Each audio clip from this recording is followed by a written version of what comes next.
Vote share से तस्वीर बहुत कुछ तो समझ में आने लगी है, लेकिन वोट शेयर के साथ साथ असम के आंकड़े, सीटों के आंकड़े क्या कहते हैं, जरा वो भी स्क्रीन पर डालिए, क्योंकि अभी पश्चिम बंगाल की भी बात करनी है, तमिलनाडु की भी बात होगी, केरल की भी बात होगी। असम में बीजेपी गठबंधन को 72 से 82 सीटें आ सकती हैं 126 में से, बीपीएफ को 8 से 10, एजीपी को 8 से 9। अच्छा, बीजेपी को 72 से 82 है, एजीपी को 8 से 9, बीपीएफ को 8 से 10 और कांग्रेस को 19 से 28 सीट, आरडी को 4, इंडिपेंडेंट और एपीएचएलसी को 0 से 1, यूपीपीएल को 0 से 3 और एआईयूडीएफ को 2 सीट आ सकती है। तो यानी बदरुद्दीन अजमल की पार्टी को बड़ा नुकसान हो रहा है। पिछली बार उनकी पार्टी को ऑलमोस्ट 19 सीटें आई थी, इस बार वो घटकर 2 पर आ सकते हैं। क्या ये डिलिमिटेशन का इंपैक्ट है, ये भी एक प्रश्न खड़ा होगा। लेकिन बीजेपी जो है उसकी सीटें पिछली बार से बढ़ रही हैं। पिछली बार बीजेपी को 60 सीटें के आई थी, इस बार वो बढ़कर 72 से 82 जा सकती हैं। अमित भाई, आपको क्या लगता है, ये अगर इतनी प्रचंड लहर है तो वहां एंटी इनकम्बेंसी क्यों नहीं है?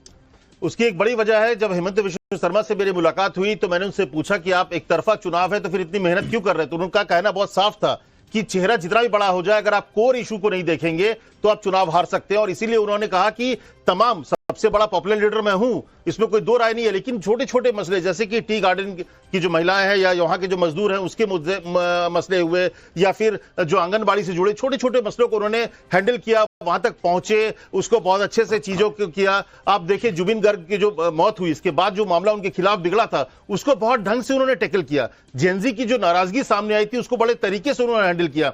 तो इसलिए नहीं कि वो बहुत पॉपुलर है, एक तरफा चुनाव है, इसके बावजूद हेमंत बिश्व शर्मा ने एक एक वोटर को एक एक सीट पर खुद नजर बनाई रखी। और इसीलिए मुझे लगता है कि विजय जी, जो पहला एग्जिट पोल का आंकड़ा खुला है उसमें तो आपके लिए अच्छी खबर दिख रही है कि असम में बीजेपी की फिर से सत्ता में वापसी हो रही है। दूसरी अच्छी खबर आपके लिए यह है कि सिर्फ बीजेपी ही नहीं, उसके सहयोगी भी जो है, एजीपी हो, बीपीएफ हो, वो भी अच्छा कर रहे हैं और एनडीए 100 के आंकड़े को भी पार करता दिख सकता है। क्या आपको इतनी बड़ी, इतनी प्रचंड जीत की उम्मीद है जैसा एग्जिट पोल दिखा रहा है? बिल्कुल बिल्कुल ठीक है और रहेगी, क्योंकि जमीन के ऊपर हम काम करते हैं। जिस तरह से हमने घुसपैठियों से जमीन जंगल की थी जो वो छुड़ाई है, जिस तरह से जमीन के ऊपर हमारे मुख्यमंत्री ने वहां काम किया है, प्रधानमंत्री नरेंद्र मोदी जी का आप देखेंगे बता दो देश को भाई, जिस तरह अरे जगदीश जी चुप रहे, आप तो अपने नेता की बात नहीं मानते हो। काम करते हो, थू हो रही है पूरे देश में, महंगाई को लेके, अच्छे दिनों को लेके, रोजगार को लेके, पढ़ाई को लेके, शिक्षा को लेके, मजदूर को लेके, थू हो रही है। जमीन है क्या तुम्हारी? आपको पता है भैया जमीन तो बता दो, कहाँ चुनाव ऐसी जमीन है क्या तुम्हारी? अरे पूरे देश को पता है, ये चुनाव के दम पे तुम बोल रहे हो भाई। जमीन उमीन की बात मत करो, जमीन तो निकल गई नीचे से, जमीन नीचे से निकल गया, आसमान में हो तुम, हवा में। आपके नेता ने मेरा नेता तो जनता के बीच में, गरीबी के बीच में, ज्यादा मोदी जी कहते हैं कंडक्टर ड्राइवर के बीच में, तुम्हारा कहाँ है? सिर्फ ये थोड़ी आसाम में महिलाओं के साथ फुलझड़ी मनाते तुम्हारी सरकार आ जाएगी। सिस्टम की बात करो, सिस्टम हाईजैक कर रखा दो, जमीन की बात मत करो। मेरी नाराजगी है कि आप जमीन पर कहीं नहीं हो। अच्छा ठीक है, आप ईवीएम मशीन में हो, आप सिस्टम में हो, आप चुनाव आयोग के दिल में हो और कुछ नहीं है। अच्छा ठीक है, मैं आ रहा हूं इस पर। अभी आपको एक बार ये पूरे आंकड़े समाप्त करके बता दूं। जो असम के लिए जेवीसी का एग्जिट पोल है, वो एग्जिट पोल कह रहा है कि बीजेपी गठबंधन की सरकार का अनुमान है। असम में बीजेपी को 72 से 82 सीटें, कांग्रेस को 19 से 28 सीटों का अनुमान है। और अगर आप इस एग्जिट पोल के अनुमान को लेकर चलें तो एनडीए गठबंधन जो है वो 100 के पार भी जा सकता है। ये जेबीसी का एग्जिट पोल असम को लेकर कह रहा है कि भाई ये बहुत बहुत प्रचंड जीत असम में हेमंत बिस्व शर्मा की सरकार को फिर से वहां पर मिल सकती है और वहां पर ये बहुत बड़ा आंकड़ा हो सकता है। 88 से 101 एनडीए के लिए, कांग्रेस गठबंधन के लिए 23 से 33 और अन्य के लिए 2 से 5। प्रेम कुमार जी, अगर हम एंटी इनकम्बेंसी की बात करते हैं तो असम में वो क्यों नहीं है, अगर इतना मैसिव जीत जो है, बड़ी जीत दिख रही है? 10 सेकंड का समय दीजिए। हाँ, एक मिनट विजय जी, आप कंप्लीट कीजिए, फिर मैं आ रहा हूं। प्रेम जी देखिए, आपको मैं उदाहरण देता हूं, कुछ हरियाणा का, गुजरात का, मध्य प्रदेश का, महाराष्ट्र का।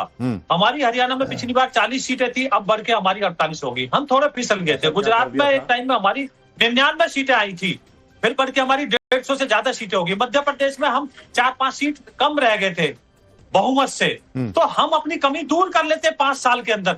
यही हम दोहरा रहे हैं, आसाम के अंदर, यही बंगाल के अंदर होगा। अरे भाई, मुख्यमंत्री हरियाणा ने कहा था सब सेट होगा, उसका भी तो जवाब दे दो। अरे जगदीश, सारी मीडिया पे कहा था भाई चिंता मत करो, सब सेट होगा, उसका जवाब भी दे दो। तुम्हारे मुख्यमंत्री बोल रहा था, वो सेट क्या हुआ वही तो बताना चाह रहा हूं मैं। सुपड़ा साफ था हरियाणा में, वोट चोरी से जीत रहे हो, जहां भी जीत रहे हो, जनता आपके साथ नहीं है, जनता राहुल गांधी के साथ खड़ी है। जिसको तुम लोग पप्पू कहते थे, आज लोग शर्माते पप्पू कहने में, और बताने के पप्पू कौन असली पप्पू है जो आसाम में कपड़े देके डांस करा के आगा वो है। जगदीश भाई, आप कह रहे हैं कि लोग शर्मा रहे पप्पू कहने में। आपके इंडी के साथी टीएमसी वाले वो आप कह रहे हैं कि राहुल गांधी पप्पू ठीक बोलती है। क्या तो रहा हूं, लोग शर्मा रहे हैं। टीएमसी वाले कह रहे हैं, वो लोग शर्मा रहे हैं, तो टीएमसी वाले नहीं शर्मा रहे। पता पप्पू कौन आज के टाइम में जो वहां आसाम में डांस करा के आगा, कपड़े पहना के बाद में महिला रोक रही, 100 से ज्यादा चुनाव हार चुके हो आप राहुल गांधी। अरे हम तो सारे हारेंगे, वो सिस्टम से थोड़ी लड़ सकते, मशीन से थोड़ी लड़ सकते। अरे चोरी करोगे तो हम हारेंगे भाई, हम चोरों से नहीं जीत सकते। हमने जीता भारत की जनता का दिल, किसान का, महिला का, जवान का दिल जीता है। राहुल गांधी को प्यार करता है देश, और मोदी जी को जितना करता है सोशल मीडिया में चले जाओ, लिखो क्या सच्चा नेता। मैं अभी सर थोड़ा सा रुक जाइए, हम थोड़ा एनालाइज कर लें इन आंकड़ों को। राहुल गांधी और नरेंद्र मोदी पे नहीं जाते। प्रेम कुमार जी, जो मैं आपसे प्रश्न पूछ रहा था कि भाई असम में वो इंपैक्ट क्यों नहीं है, कांग्रेस क्यों नहीं रिवाइव हो पा रही? क्या ये डिलिमिटेशन की वजह से ऐसे नतीजे इस बार आ गए हैं, या कांग्रेस टूट गई, बड़े नेता उधर चले गए, उसकी वजह से ये हो सकता है?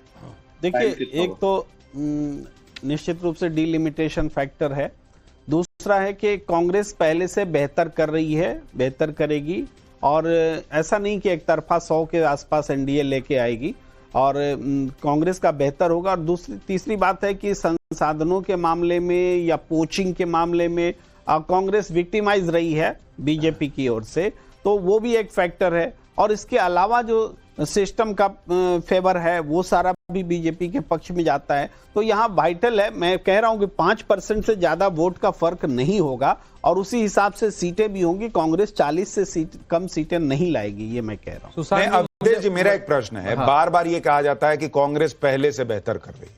इनका पहले इतना खराब है कि उससे बेहतर करने से इनका काम चलेगा नहीं, इनको बीजेपी से बेहतर करना है। वो कब होगा? नहीं, देखिए, इसको असम के चुनाव को जो अमित जी ने कहा उसको मैं थोड़ा ऐड करूंगा। देखिए, हम लोग मीडिया में ना प्रफुल्ल जो हिमंतो बिश्व शर्मा की छवि केवल एक आक्रामक और पोलराइजेशन की बना दी गई है, लेकिन जाएंगे तो वहां किसी के वो मामा है, किसी के भाई है। पूरे असम में एक क्रोश, आप उत्तर से दक्षिण, पूरब से पश्चिम चले जाइए। तो बंगाल में भी दीदी हैं। हाँ, नहीं, बंगाल में दीदी के साथ, बंगाल में दीदी है तब वो जीत रही है, और आज भी वो चुनौती तो है ना बंगाल में। लेकिन असम में दूसरा क्या है वो कि जैसे बगान वाली का है, 3 लाख परिवारों को, कितना 100 साल के परिवारों को पट्टा दिया गया जमीन का पक्का। अब 3 लाख में आप सोच लीजिए, अगर एक में जो है 2-3 भी वोट हो तो 9-10 लाख 12 लाख वोट ऐसे ही बढ़ जाता है वहां।